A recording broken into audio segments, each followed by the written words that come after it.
isang nagugutom, hangga't may isang nauuhaw, hangga't mayroong mga puso nagdurusa, namamanglaw, hangga't mayroong naaalipin sa layaw ay nalulunod. Tayo ay mayroong gawain, tayo ay mayroong misyon, hangga't may isang naulila, hangga't may isang nakapiin, may kapansanan na pinsala, naging balot, nagkasakit, hangga't may isip at damdamin, ang kahit ilang ng tugon. Tayo ay mayroong gawain, tayo ay mayroong misyon, hangga't ang kaniyang katarungan, pagpapala at pagmamahal mangyari sa sandaigdigan, at pangalan niya'y itanghal, hangga't may luhang babahiri, hangga't may pagkakataon. Tayo ay mayroong gawain, tayo ay mayroong misyon. Users, of course, obviously, please share this video. Kung kayo naman po ay YouTube fans, please subscribe to Hope Bringer channel. Yan.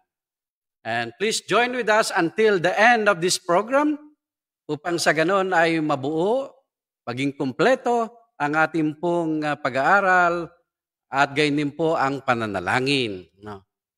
Ngayon pong araw na ito ay meron po tayong pagbasa ng banal na kasulatan at gayon din ang reflection. Yan, wala po muna tayong interviewin ngayon. And of course, magbabasa po tayo ng mga prayer request at mananalangin tayo pamaya-maya. Yan. Pero pansamantala ay nais ko pong ipagkaloob sa inyo ang isang napakagandang awitin ng isa nating kapatid. At ito po ay si Pastor Daph Cabales. Purihin ang Panginoon. Pakinggan po natin ang kanyang napakagandang awitin.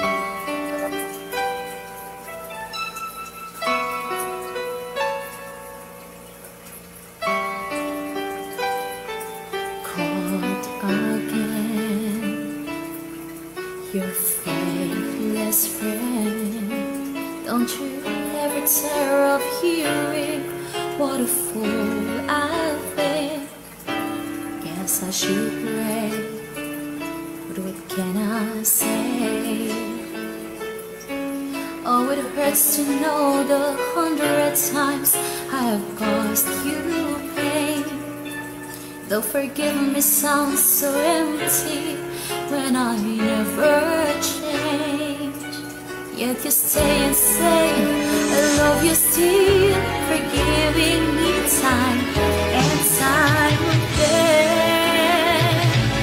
It's your stubborn love that never lets go of me.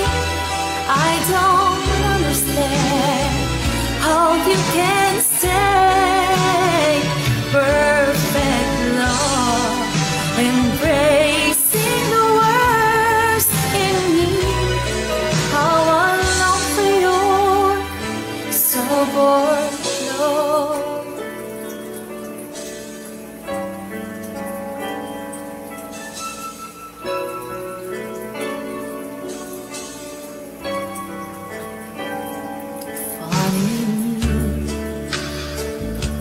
Couldn't see, even long for a knew you, you were loving me. Sometimes I cry, you must be crying too. When you see the broken promises I made to you, I keep saying that I'll trust you, though I seldom do. Yet you stay and say you love me still, knowing someday I'll be like you. It's your stubborn love, it never lets go of me. I don't understand how you can stay. Perfect love, embracing the worst in me. How I long for your stubborn love.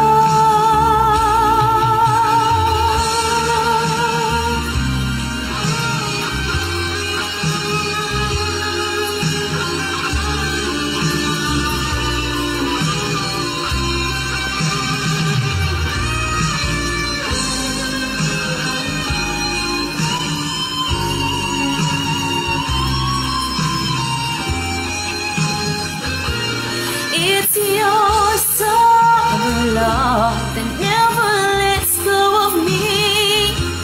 I don't understand how you can stay. Perfect love, embracing the worst in me. How I long for your stubborn love.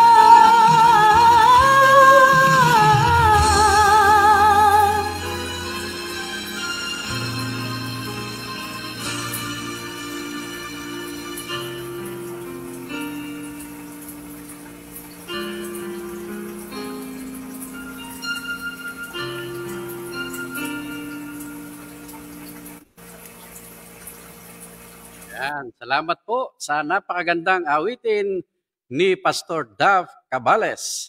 Stubborn Love. Yan. Marami ho matitigas ang ulo dyan. Yan ay para sa inyo. Ano ho? Eh, maganda namang katigasan ng ulo. Ano? Stubborn Love. Eh, no? Anyway, maraming pong salamat, Pastor Dav, sa napakaganda niyong awitin. At tayo po yung papatuloy sa ating pong gawain sa gabing ito. At siyempre pa, hindi kumpleto ang ating gabi kung wala pong mensahe ng buhay. Yan. Ang ating pong passage sa gabing ito ay nandun po sa 1 Thessalonians chapter 5, verse 17. Nahulaan nyo ba kung ano? Pray without ceasing. Pray without ceasing.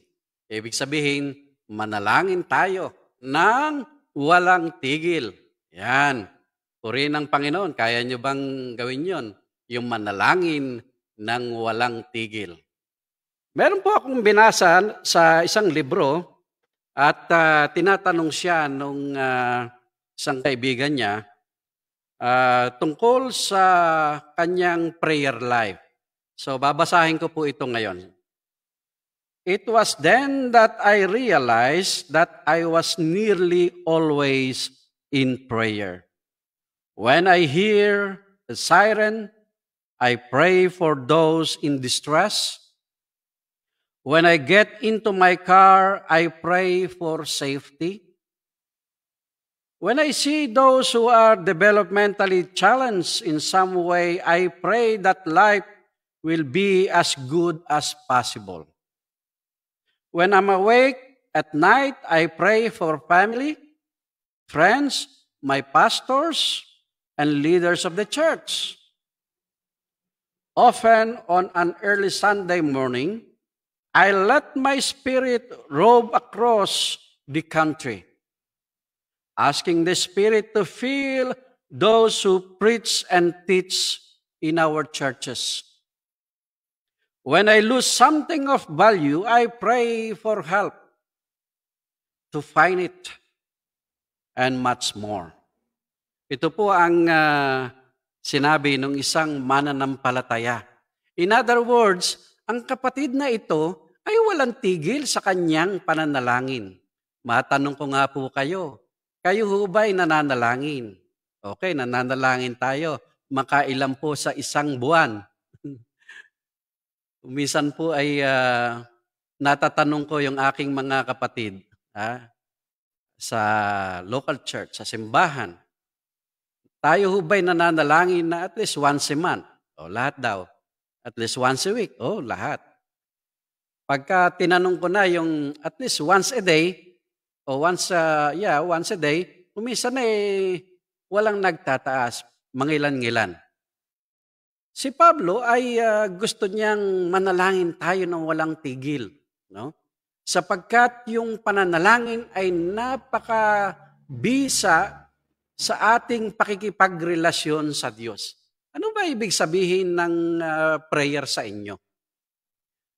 Sa iba, parang nangihingi ka lang, bill mo ko. Para bang nangingi tayo sa tatay, sa nanay natin, tatay, nanay, bill mo ko ng ganito, bill mo ko ng ganito. Kaya yan mga Kristiyanong bill mo ko. Meron namang mga tao na nananalangin para sa iba. Maganda yan. Pag tayo po ay manalangin, hindi lamang yung ating kapakanan ang iniisip natin. Tayo po ay manalangin para sa ating kapwa. Yung po ang diwa nitong misyon at panalangin. Hindi kami nananalangin para sa sarili lang namin, kundi ito po ay programa upang manalangin sa inyo, upang manalangin sa iba, lalong higit yung mga kailangan ang panalangin. Sabi ng Apostol Pablo, pray without ceasing, walang tigil. Kuminsan ang pananalangin ay, parang practice lang, ritual lang sa iba. Pero kung paglilinawan natin, o kaya naman pag-aaralan, yung ibig sabihin ni Pablo na pray without ceasing, para bang ang ibig niyang sabihin dito, tayo ay makipag-ugnayan, makipag-usap, let us communicate with God always, without end. Ika nga without ceasing, walang tigil. Yan ang gusto ni Pablo. Bakit? Kasi para sa kanya, ito yung buhay ng isang mananampalataya. Tayo po ba'y humihinga araw-araw? O siyempre, di lang araw-araw, minuto. Parang ganon, di ba? Kung gusto natin ang buhay na walang hanggan sa piling ng Panginoon, hinihikayat tayo ni Pablo na manalangin sa Kanya ng walang tigil. Pray without ceasing. Meron po ba kayong mga gustong ipanalangin sa Panginoon? Maaring kayo po ay nagkakasakit. Wala namang magpapagaling sa inyo kundi ang Panginoon. Hindi pa kayo nananalangin. Nagkukulang ba kayo? Wala ba kayong salapi? Wala ba kayong kakanin bukas? Lumapit tayo sa Panginoon. May problema ka ba sa pag-aaral? Lumapit tayo sa Panginoon. Ang Panginoon ay mabuti at Kanyang pakikinggan ang ating mga panalangin. Ang problema sa atin, tayong lumalayo. Lumalayo tayo sa panalangin, lumalayo tayo sa Diyos, lumalayo tayo sa pagpipray sa Kanya, pagsimba sa Kanya, lumalayo tayo sa salita ng Panginoon. Tapos sasabihin yung iniwanan na kayo ng Panginoon. Hindi. Kahit kailan, di tayo iniiwanan ng Diyos. Tayo ang umiiwan sa Diyos. Kaya, ang gusto ni Pablo sa atin, pray without ceasing. Magpatuloy tayo sa ating pananalangin sa Kanya. Magpatuloy tayo sa pakikipag-communicate sa Kanya. At makikita nyo na pakikinggan ng Diyos ang ating mga panalangin. By the way, kuminsan tayo sa panalangin, talkative, one-sided, Tayo lang ang nagsasalita. Bakit hindi tayo tumahimik sandali sa ating pananalangin at pakinggan natin ang Diyos? Lord, ano bang gusto mong sabihin sa akin? Then listen. meditate. No? Magbasa ka ng Biblia.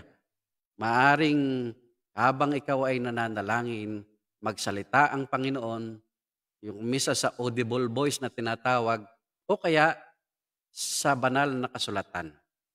Pakikinggan niya, sasagutin niya anuman ang ating panalangin sa Kanya. So, sa ating pong pananalangin, makinig tayo. Makinig tayo. Hindi lang puro tayo nagsasalita. Kumisan, tinugunan ng Panginoon yung ating panalangin pero hindi tayo marunong magpasalamat. Ha?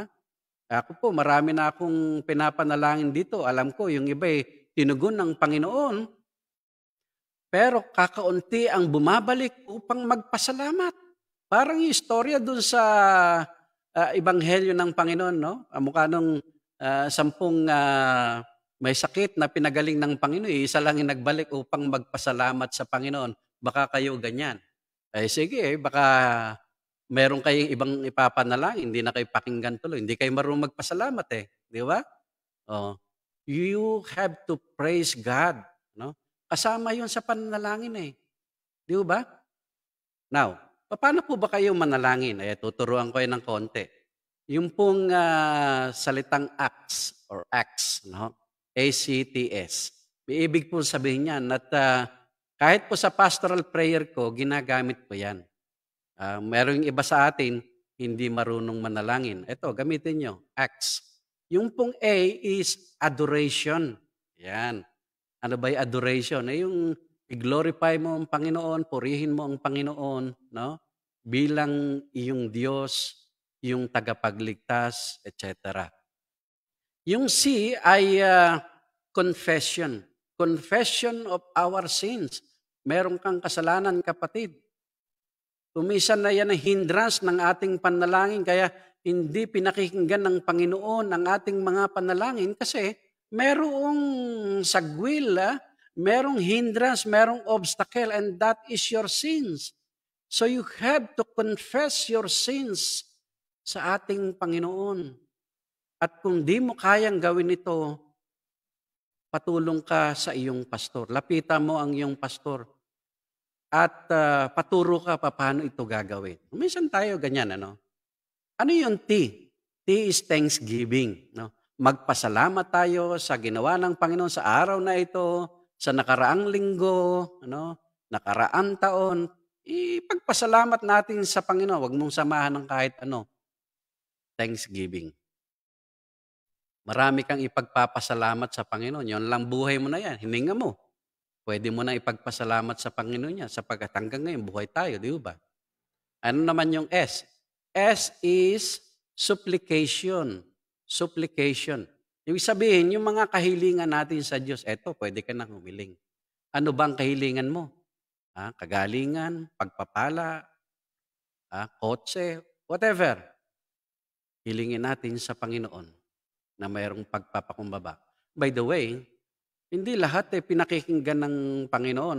Well, pinakikinggan pero minsan hindi sinasagot kasi kung ibibigay sa'yo ng Panginoon, baka mapahamak ka Kaya kung minsan, meron tayong panalangin na hindi pinakikinggan ng Panginoon kasi baka mapahamak ka, baka magkasala ka, ganon.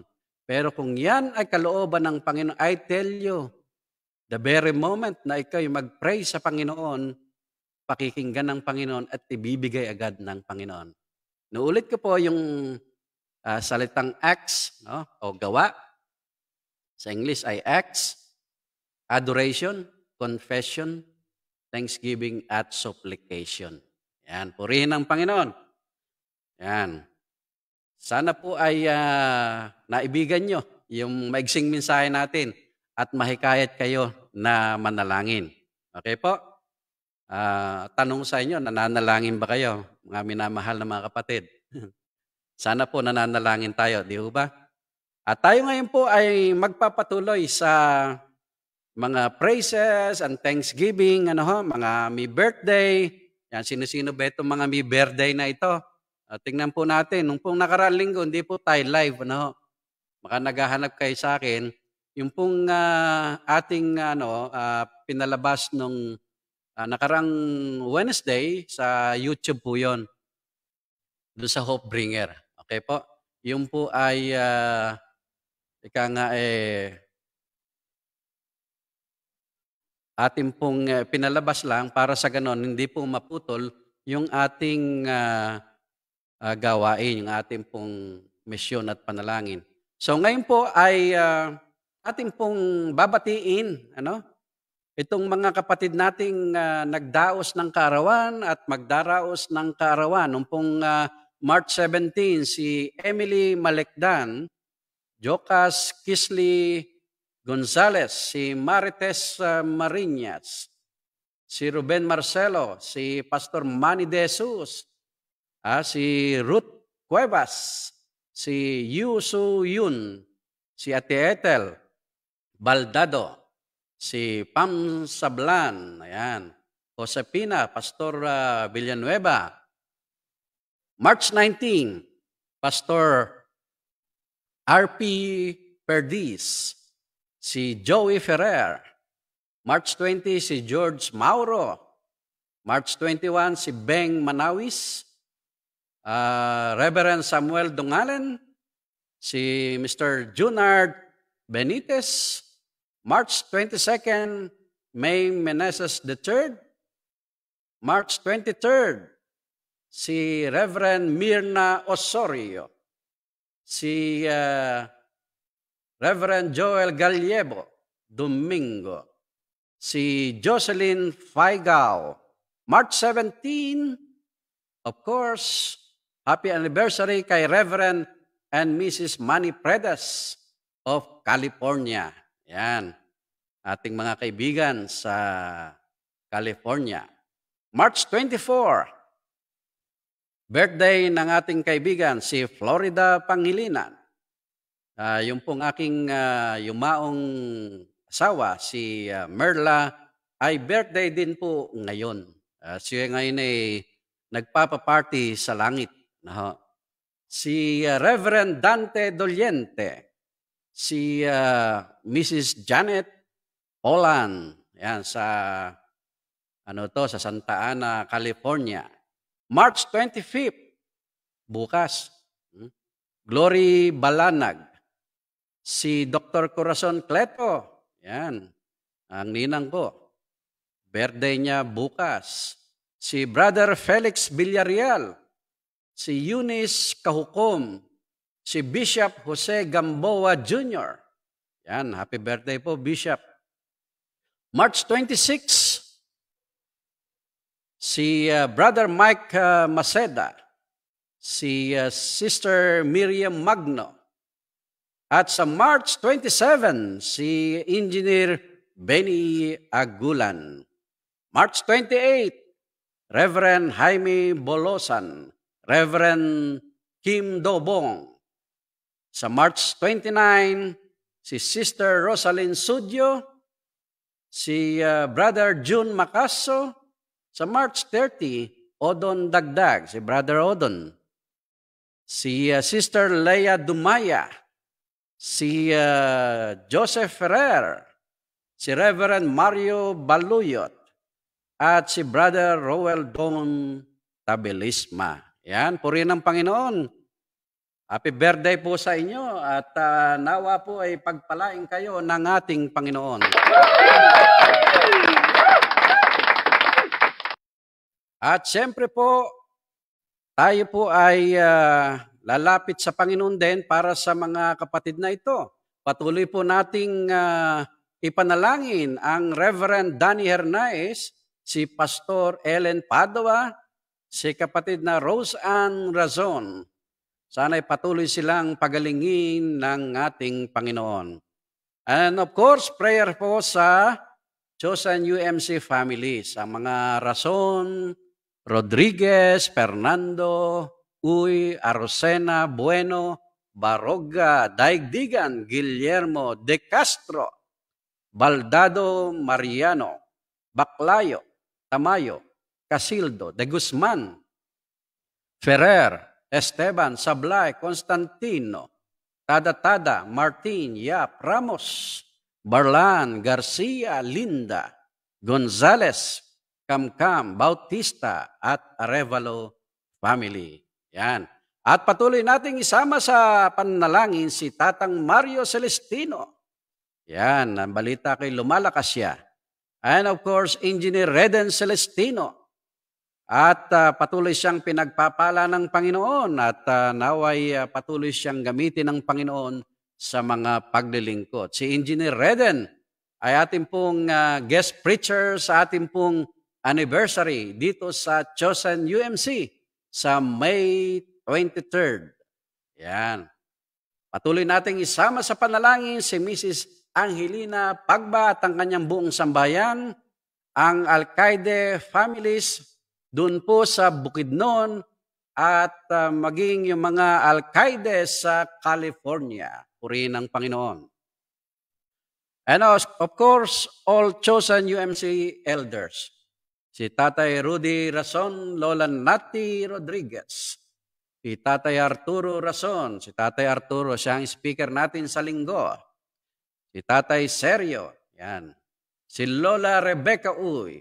Si Brother Romualdo Baclayo. Si Lola Pilar Baclayo para sa kanila pong tuluyang paggaling. Purihin ng Panginoon.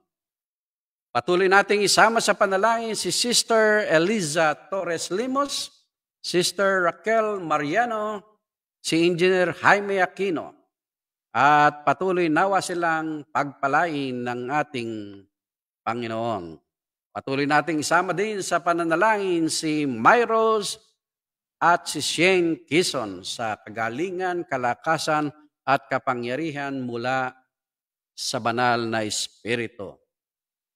At si Shane ay ating pong i-congratulate sapagkat nung Monday ay gumraduate siya ng MBA, Master of Business Administration sa NEUST. Purihin ang Panginoon. Isama natin sa panalangin si Madam Julie Senya Fuentes for stronger faith and health. At gayon din si J.M. Villanueva Dizon para sa karunungan, proteksyon at pangalaga ng ating Panginoon. Mga minamahal na mga kapatid, kayo po ba ay merong prayer request? Ay pamaya-maya po ay isulat nyo dito sa ating chat room at tayo po ay magbubukas mamaya, titingnan po natin yung mga prayer request. Ano? And of course, atin pong ipinapanalangin ang mga frontliners natin sa mga ospital, sa mga daan, lalo po ngayon. Imagine po yung statistics ngayon, report ng gobyerno. Ang napinsala nitong COVID-19 ay 6666. See, imagine that. Sa Biblia, yung 666, yan ang tatak ng kalaban ng Panginoon. Pero ito ay talaga namang kalaban ng Panginoon din itong COVID na ito. Kaya panalangin natin ang mga frontliners natin. At sana lahat nabakunahan na sila, no? Yung mga nasa ospital, yung mga pulis natin, lahat ng mga frontliners natin. Isama din po natin sa pananalangin ang ministeryo at leadership ni Bishop Seri Francisco at lahat po ng obispo dito sa Pilipinas. Ito pong mga buwan na ito at mga susunod na araw ay konferensya ng mga Methodist bishops. Tatapos lang po ng aming konferensya. Atin pong isama sa panalangin yung mga misyonero, mga pastor, mga diakonisa, yung mga manggagawa natin, at lahat ng Christian churches all over the world. Kamukha ngayon sa Maynila, lockdown na naman sila, no? Sa NCR+. Kaya ipanalangin natin ang mga taga-NCR+. Kayo po ba ay merong anxiety, depression? Kayo ba yung magagalitin? Meron po ba kayong unforgiving heart? Kayo po ba ay pagod ngayon at tinatamad ang inyong pananampalataya at ang inyong kaluluwa? Lumapit tayo sa Panginoon at siya po ang magpapala sa atin. Siya po yung magbabangon sa atin sa pagkakalugmok. And of course, narito po ang ilang mga announcement. Sa linggo po ay meron po tayong in-person worship katulad po nakaraang mga linggo. Wala namang sinabi doon sa pastoral letter ng ating obispo na tumigil ang mga nasa labas ng NCR Plus. Yung pong mga nasa NCR Plus, pinapayuhan sila ngayon na mag-online worship. Pero dito po sa Balok, dito po sa Nueva Ecija, meron po tayong in-person worship. Dito po sa Balok, 5:45 p.m. po ang ating pong pagsamba. And we observe protocol dito po sa ating simbahan. By the way, sa March 28, sa linggo po yan, Palm Sunday na. Kaya yon. Yung pong mga may palaspas, pwede naman kayong magdala ng inyong palaspas. Kung di kayo marunong gagawa, di bumili kayo kung gusto nyo.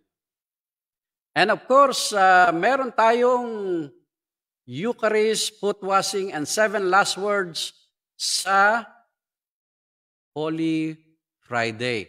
Wala na po tayong Maundy Thursday kasi pag-iisahin na lang po natin yon sa Holy Friday. Ano po? At alas 2 hanggang alas 5 ng hapon, ito po'y April 2nd, yung ating pong Holy Friday. Ang Easter Sunday po natin, with POW team, with their charisma, sa April 4th, alas 5 po ng umaga ito. Alas 5 ng umaga. At maari pong hindi dito sa loob ng sanctuary, kundi sa isang resort dito sa Santo Domingo. Kung gusto po niyong sumama, magpa-registered po kayo sa amin. Tawag lang po o kaya i-PM niyo ako.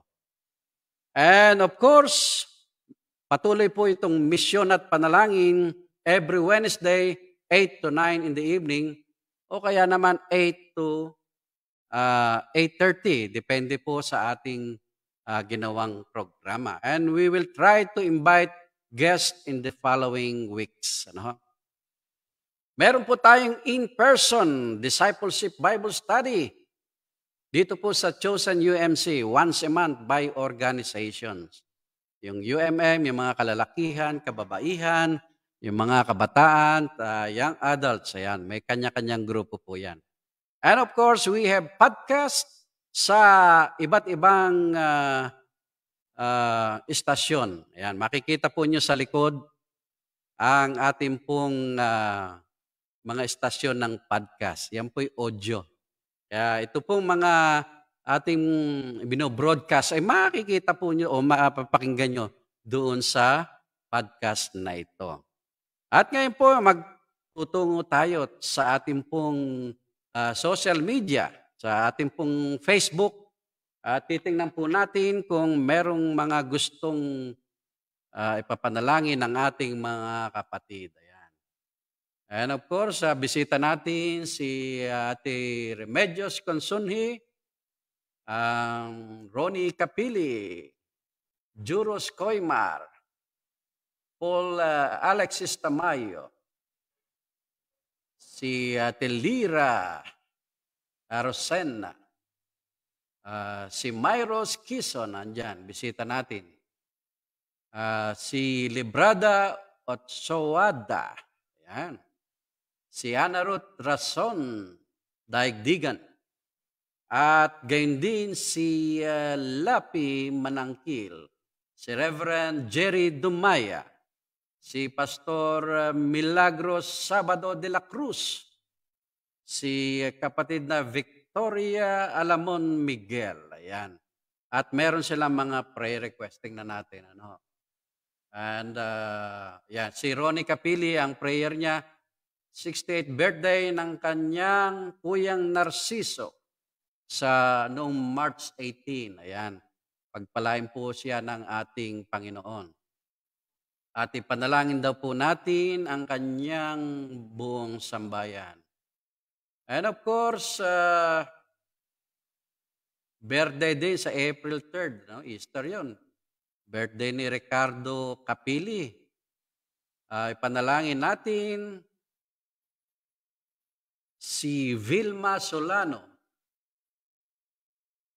Meron po siyang serious illness. So, ipanalangin po natin siya. Sino pang gustong magpapanalangin dito? Yan.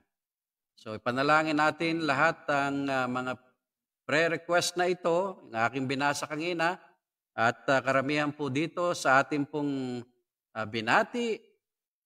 Yan, si mahabol si Lorenda Bukat. Yan.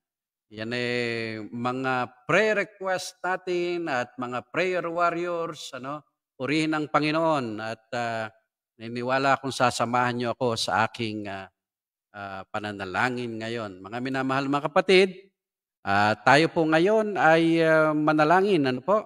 Manalangin po tayo sa ating Panginoon at naniniwala ako na pakikinggan tayo ng ating Diyos. Let us pray, mga minamahal mga kapatid. Aming Ama't aming Panginoon, kami po'y lumalapit sa iyo sa diwa ng kapakumbabaan. We glorify your name at naniniwala kami, Panginoon, na ikaw'y nasa aming kalagitnaan ngayon. Nawa pakinggan mo ang aming samo at daing, O Diyos. Lord, aming pong nilalapit ang bawat isa, ang sarili namin. Kung kami man po ay nagkulang, nagkasala sa iyo, patawarin mo po kami, Panginoon.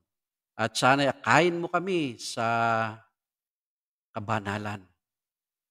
At nawa, Panginoon, ay tulungan mo po kami na magbagong buhay. Lord, nagpapasalamat kami sa lahat ng ginawa mo sa amin. Pagpapagaling mo sa amin, at gayon din ang pagpapala mo sa amin. Salamat din po sa mga kapatid namin na binasa ngayon dahil lang sa binigyan mo sila ng isang buhay pa, nagdaraos sila at nagdaos ng kanilang kaarawan, ng kanilang anibersaryo ng kasal. Salamat o Diyos sapagkat binigyan mo sila ng pangarap, binigyan mo sila ng buhay, mahabang buhay, at ito ang nananatiling panalangin namin sa iyo. At nawa, Panginoon, kung meron kaming mga kapatid na nagdaraos pa ng anibersaryo ng kasal na hindi namin nabanggit, pagpalain mo sila, O Diyos, at ipagkaloob mo rin sa kanila ang pagsasamang mayroong pag-ibig. Lord, kami nagpapasalamat sa pagpapagaling mo sa mga kapatid namin. Silang mga mayroong COVID-19, silang mga may flu, o ano man ang kanilang karamdaman, Panginoon. Dalangin po namin, O Diyos, na tanggapin mo ang aming pagpasalamat sa iyo. Lord, ngayon din po, humihiling kami ng pagkalinga ng iyong banal na Espiritu. Nawa, O Diyos, ay pakinggan mo ang aming mga samot daing ngayon. Binasa po namin at napakinggan mo ang aming mga samo at daing.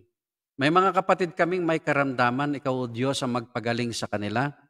Mayroong mga kapatid kaming nalulungkot, ikaw o Diyos magbigay sa kanila ng kapayapaan at kagalakan. Mayroong kami mga kapatid na nagdaraos ng anibersaryo, nawa o Diyos ikaw magpala sa kanila.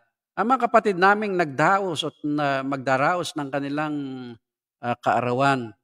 Dalangin namin, Panginoon, na ipagkaloob po sa kanila ang kanilang mga pangarap sa buhay. At gayon din po, O Diyos, ay patuloy ka sa kanila na bumikis ng iyong pag-ibig. Lord, kami lumalapit sa iyo para sa mga kapatid naming mga nasa ospital, nasa daan, sa mga quarantine centers, sama sila naroon, Panginoon, silang mga may karamdaman, ikaw, O Diyos, ang umipo sa kanila at ikaw magpagaling sa kanila, O Diyos. At dalangin po namin, O Diyos, sa mga mag-aaral namin, ikaw ang magbigay sa kanila ng karunungan, ikaw ang magbigay sa kanila ng katagumpayan, sapagkat kung wala ka sa kanila, sa kanilang kaisipan, sa kanilang puso, hindi po sila magtatagumpay. Kaya nawa, Panginoon, samahan mo sila sa kanilang pag-aaral at nawa, O Diyos, ay magtagumpay din sila.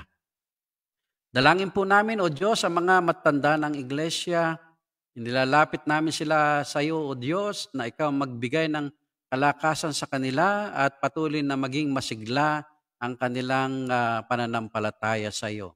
ang mga pamilya na aming nilapit sa iyo, bigkisin mo ng pag-ibig at nawa, Panginoon, patuloy ka sa kanilang buhay. Ang mga kapatid namin na ipinanalangin namin, tinaas namin sa iyo ngayon, mga may karamdaman, mga nangangailangan ng kaalaman, sama sila naroon dito sa Pilipinas, sa Balok, sa Maynila, sa ibang bansa.